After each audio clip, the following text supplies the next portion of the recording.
समझ भाई बहनों को नमस्कार। आज मैं संत कबीर जी के ऊपर कुछ बोलने जा रहा हूँ। संजोग से मैं एक सज्जन के घर भोजन पे गया था। उनके यहाँ बहुत अच्छा भोजन बना था, लेकिन संजोग से भिंडी में नमक नहीं पड़ा। वो स्वाद उनके पति को पता लगा इसमें नमक नहीं है। बेहिसाब गुस्सा हुआ अपने पत्नी पर। संजोग से मैं आवाज़ सुन लिया। उनकी पत्नी धीमे धीमे बोल रही थी कि हमें सुनाई ना दे, लेकिन मुझे अच्छी तरह से सुनाई दे गया था। क्योंकि दाल में नमक ठीक ठाक था तो वो मिला के हम खा रहे थे, मुझे पता नहीं लगा। फिर मैंने बढ़ कह के समझाया, देख सुनिए, कबीर जी ने इतनी अच्छी बात कही। एक बार कबीर चौरा बनारस में उनका डेरा था, आप सबको पता ही होगा। उनका कपड़े बुनने का काम था, जो उससे मिलता था उसी से अपना जीवनचर्या चलाते थे।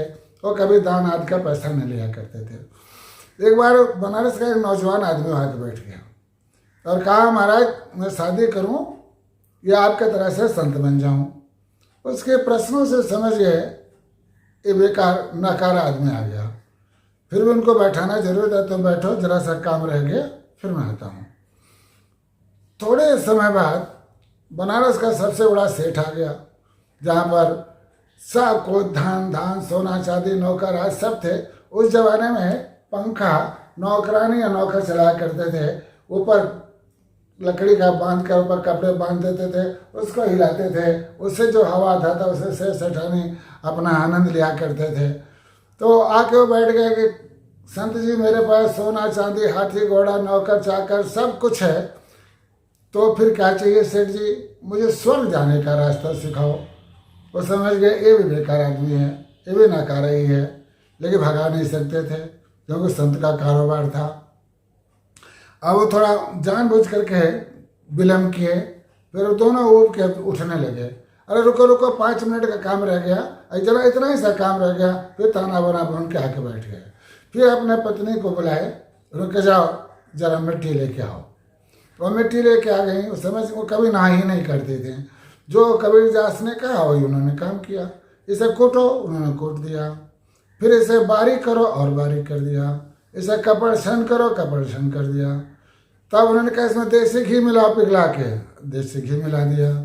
अब वो सेठ जी सोच रहे हैं इतनी बड़ी संत की पत्नी इतनी गंवार कैसे हो सकती है, ये मिट्टी में घी मिलाने को कह रहा है, मिलाने दे रही है। फिर वो कबीरदास उस अंगूठे से उस घी और मिट्टी को दीवार में लगाने लगे।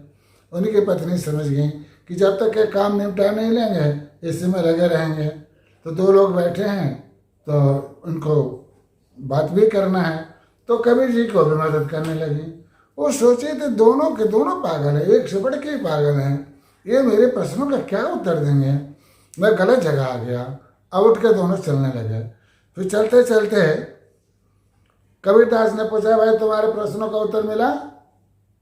कैसे मिला? तो आइए बैठिए। ये उन्होंने सेठ जी को बताया। इससे पहले उन्होंने अपने पत्नी से कहा, जाओ 3 गिलास बढ़िया दूध बना के लेकर आओ। तो वो अपने पति की भाषा समझते थे। 3 गिलास दूध बना के लेकर आई और चीनी की जगह पर नमक घोल के लाई। जानबूझ करके नमक ही डाल के लाई। कबीरदास ने सबसे पहले गिलास उठाया, घटाघट घटाघट घटाघट पिया। अरे कहा वाह क्या दूध बनाया। उन दोनों ने, सेठ ने और नौजवान ने, एक एक घूंट पिया और रख दिया। कहा कैसा पागल है, इसमें नमक डाल रखा और घटाघट पी गया और कह रहा क्या सुंदर दूध बनाया।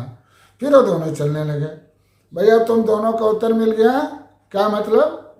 नहीं मिला तो सुन लो इसका अर्थ।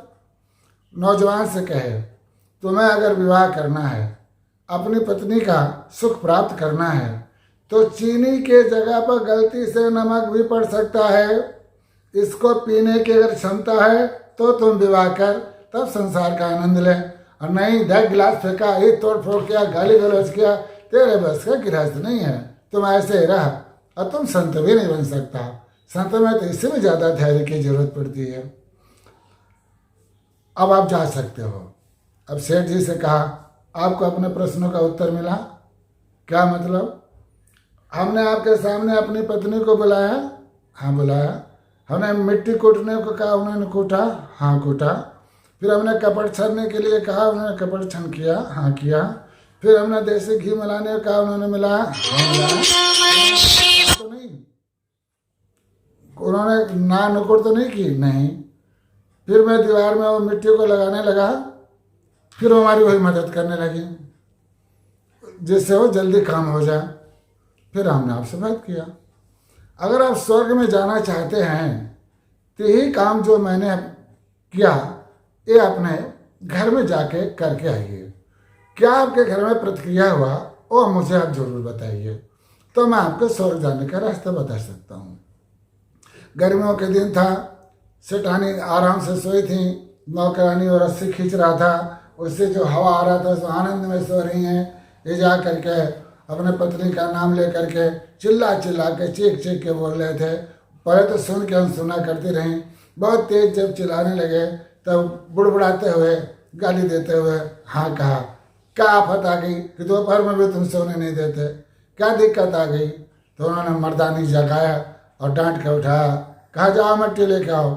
तो मिट्टी लेके आई, लेकिन बड़बड़ बड़बड़ करती रहीं, उनको बुरा भला बोलती रहीं। फिर उन्होंने कूटा, बड़े मुश्किल से कूटा। मैं नौकरानी से कुटवा दी, नहीं नहीं तुम ही कुटो।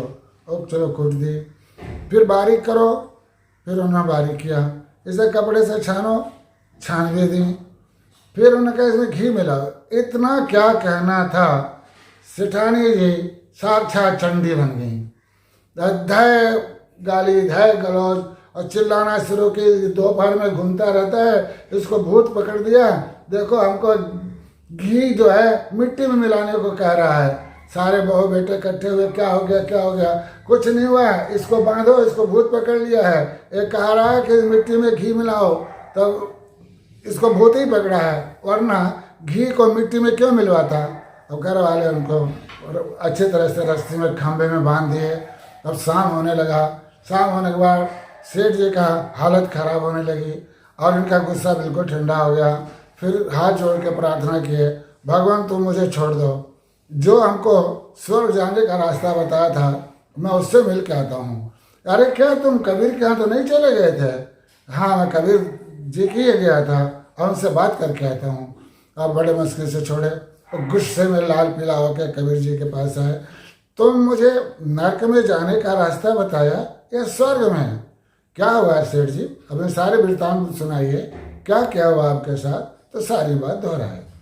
तब वो कबीरदास ने हंसते हुए मुस्कुराते हुए बोला, सेठ जी आप नरक में ही रहते आए हो और नरक में ही सुखी हो। आप स्वर्ग में जाने का जरा सा भी कष्ट करेंगे तो आपके घर में नरक और बढ़ जाएगा। इसलिए जिस हालात में आप रह रहे हो इसी हालात में आप रहो। अब आपके घर में इससे ज़्यादा स्वर्ग नहीं आ सकता। तो मेरे कहने का मतलब है, जिनको अपने पत्नी का सुख प्राप्त करना है और घर में धन धान्य वृद्धि चाहिए, तो जिस घर में क्लेश होता है, मारपीट होती है, गाली गलौज होता है, वहाँ किसी भी हालात में लक्ष्मी रुक ही नहीं सकती हैं। तो आपको आनंद चाहिए तो भैया सबसे पहले नमक ज़्यादा हो जाए, नमक कम पड़ जाए, उसे खाना स्वीकार करें। तो मैं आज इतना ही कह करके बंद कर रहा हूँ। अगर आप में भी ये कमी हो, नमक आज ज़्यादा होने से, आग बबूला होने की अगर कमी हो, तो इसको आज से छोड़ने की कष्ट करें। और आपको अच्छा लगता हो तो आप ज़्यादा ज़्यादा शेयर करें, क्योंकि मुझे लगता है 50% घरों में नरक ही चल रहा है। तो मैं आज इतना ही कह के बंद कर रहा हूँ। पहली बार आप मेरे चैनल पर आ रहे हो तो सब्सक्राइब भी करें, लाइक भी करें, कमेंट भी करें।